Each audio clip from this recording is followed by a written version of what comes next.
So we are this weekend on the Fuji track on the occasion of the 6 hours of Fuji for the WEC. So this weekend I'm really looking forward to the Japanese customers that we've invited to test drive the vehicle on this track.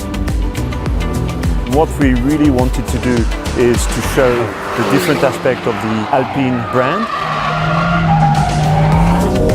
And what we are trying to do to achieve our ultimate goal, to deliver a car which is a lot of fun to drive and basically gives you a big smile when you come out.